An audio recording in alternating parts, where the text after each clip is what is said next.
Hey, deserving listeners, it's time for me to read your comments from my videos from last week. Let's get to it. Mike and Natalie videos.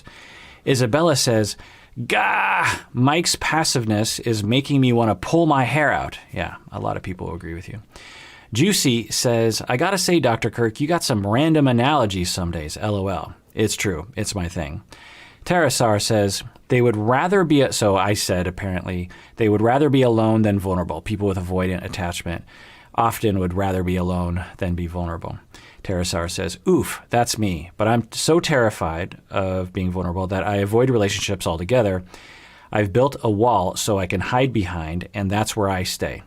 Yeah, you're describing it very well, Terasar. And with therapy, you can get help for that. You have to open up to a therapist little by little, and through that you learn, hey, maybe I can trust people, and maybe asking for help and being vulnerable with people actually gets my needs met, which is true. Maddie says, Mike's communication here really reminds me of my ex. He would do something really awful or abusive to me, and all I would get were these vague statements in response. Then I would try to get anything out of him, and nothing would happen. The only time he seemed to care and be vulnerable was when I finally broke up with him, but it was too late by then. Yeah, that'll happen sometimes. For people with avoidant attachment, when they're safe and secure, they will tend to gravitate towards avoidance because they're like, okay, things are safe. I can go to my safe avoidant place and put up my walls because things are going well. And then when things are not going well, or when you break up with them, that's when all their needs come out, which are always there. They're just scared to express them until it's too late sometimes. Zulala says, it really bothers me that Mike was crying and tried to hug Natalie. And when she does come back to him, he just sits there like a clod of dirt on a dry, hot day. Yeah, I think a lot of people can relate to you, Zulala. Brandon and Yulia videos. Mia says, to act under functioning is also a tactic to avoid doing boring things. It's a lot easier if mom or wife does all the things like planning, prepping, and cleaning, etc. Just pretend to not understand or even deliberately mess things up, and mom-wife will lose patience and do the thing herself. Yeah, I mean, that's the tactic, whether it's conscious or not. Because the underfunctioner believes they're incompetent usually. So it's not like they're avoiding the thing because they're being lazy. They're avoiding the thing because they're like, I'm going to screw it up. It's just better if you do this for me. Angel Kate says, Brandon does not hear Julia. Instead of hearing her message, his tendency is to react to one thing that she said when she is expressing how she feels. Yeah, agreed. You're observing astutely. Sarah says, undoubtedly, her name is Yulia. The J sound does not exist in Russian, but it's very common for Russians who speak English to use the anglicized version of their name. Natalie, from Natalie and Mike, is most likely Natalia, especially since all Russian and Ukrainian women names end in A. Interesting. Yeah. I've known a fair amount of Yulias, and I wonder if people change their name to adapt to white America or mainstream America when they don't necessarily have to. For example, in my ancestry, my great-grandparents 120 years ago from Japan, their names were Wahei and Zentaro and Shizuko, and they changed, especially the men, because they worked outside the house, would change their names to like Joe and Henry and these kinds of things. And it always kind of bummed me out that they didn't feel like they could just say, look, this is my name. When people from England and Great Britain came over to the United States, they didn't change their names to Native American names, right? They just kept their names. My name is Brad Smith.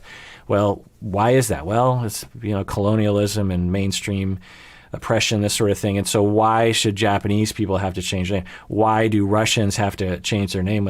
Why does Larissa from Brazil have to change this pronunciation of her name? Now, maybe for Julia and for Natalie and for Larissa, they're all fine with, maybe they want that. But they certainly shouldn't have to do that, Avery says, when Dr. Honda said that dependent people internalize their abuser and their ways, I had to stop and rewind it a few times. When Dr. Honda said that dependent people internalize their abuser and their ways, I had to stop and rewind it a few times. Now I understand this tendency that seems to come out of nowhere. Like Brandon, it comes out in underhanded ways with cynical asides and sarcastic remarks that I sputter and later want no accountability for. I feel no connection to what I just said. I hope Brandon gets help. Otherwise, this tendency will make him and Julia very unhappy. Yeah, what I was saying in the video is that when you are dependent, you became that way because you were being mistreated or dominated in some way. So you have the dependent person as a child, they're made to feel incompetent by someone else that's saying you're incompetent, or they're kept incompetent in some way and dominated in some way. And so when you are experiencing that, you graduate into adulthood, and you often have this very people-pleasing persona. But underneath it all is a lot of anger and a lot of resentment, and you've internalized the abuser. You've internalized the person who was dominating you, that this person is now a part of your personality, but you suppress it because you don't like it about yourself. But it sneaks out in these passive ways, like Avery is saying. It comes out in underhanded ways, like cynical asides and sarcastic remarks that I sputter and no longer want any accountability for. I feel no connection to what I just said. And that's very common when we have hidden aggression or passive aggression. It'll feel like it's not us, but it is us. We just don't like to acknowledge that it's us, because we actually are in denial of our anger, or in denial of our needs a lot of times. And so when it comes up, it's like, what was that? Because we're so used to suppressing it, but it's down there for a lot of people. Rebecca and Zied videos. Gab says, I was thankful his jacket was not bright red as he described to Rebecca. Yeah, when he described his outfit, it sounded awful, but when he wore it, looked good. Bao says, it's a simple and happy episode of Psychology in Seattle when it's only 2 minutes long. I'm very happy for them. They had some rough spots, but they also seemed to genuinely care for each other. Yeah, agreed. Juicy says, LMAO, I love how you bring us back to reality. And then there's a quote of something I said. They have to ride off into the sunset and deal with all the problems everyone else deals with. Right. I remember as I was saying that, I remember like, yay, they're married. Now they got to ride off in the sunset. And as I was saying that, I was like, well, but that's a myth that people ride off into the sunset and everything's fine. Relationships are work. And we know that Rebecca and Zied are going to have issues. And so I was like, yeah, now they got married. They got to ride off in the sunset and deal with all the problems that everyone else deals with. Taya says, please react to Angela and Michael next. Yes, Taya, I've been getting many, many requests for this for months. And for you, Taya, I'm going to do it. Angela and Michael coming up in your feed. Julia says, hi, Dr. Kirk. Your videos have really helped me shift my ideas of what I want to do for a career. I'm planning on going to school for counseling and or expressive therapies. Any tips for people like me planning to go into the field of psychology and therapies? Yeah, well, Julia, great for you, good for you, and welcome to the field, Julia. In terms of advice, what I would say is go to my website, psychologyandstyle.com, and go to the episode by subject button, and then scroll down until you get to novice clinicians.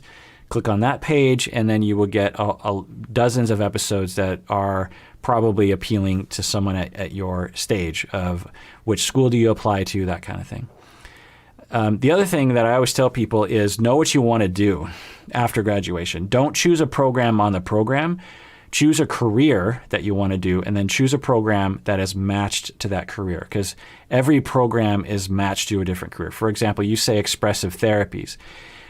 Well, so some people, they'll say, oh, I'm an artist and I want to be a therapist. I want to do art therapy. But then they actually go into the field of art therapy and they realize, I don't like art therapy. I like art and I want to be a therapist, but I don't like art therapy. Or they're a musician, for example, and they're like, oh, I'll be a music therapist. Well, you really have to make sure you know what you're getting into, because don't just imagine it in your head. Actually watch people doing the job. Go on site or talk to people who are actually doing it and say, is that what I want to do? Because it might not be. And it's very important before you invest all that time and money in graduate school. You got to make sure not only is it the job you want, but it's the program that will get you to the job. Very, very important. Ethics and dating episode, an audio episode. Amy says, Bob has the most soothing voice ever. I'd love for him to be my therapist. Yeah, a lot of people would, Amy. Sarah says, thanks so much for raising the issue, giving lone women space and respect. Yes, many women avoid going out alone after dark, and it can be truly terrifying when we're approached.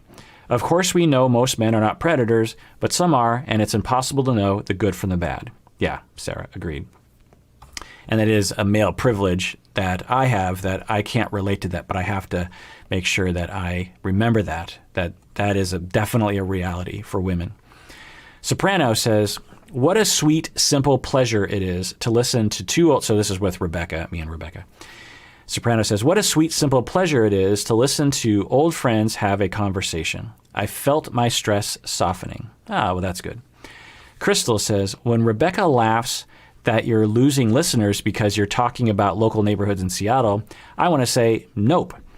I'm still hanging on every word, learning about Seattle, and feel like I'm listening to an awesome conversation. Right. So in that, Rebecca and I often get off topic, and so I will often cut out whole sections of maybe half the episode just because it's like, no one wants to listen to me and Rebecca just have a friend conversation. And this time I kept most of it in, and I thought, well, and so it's nice to know that you like it. But I thought, well, it's at the end of the episode. If people don't want to listen, they can skip out of it. But all right. Well, that does it for that episode. Continue commenting because I will read them, or I will read them in these comment episodes that I make every Saturday. And everyone out there, please take care of yourself because you deserve it. You really, really do.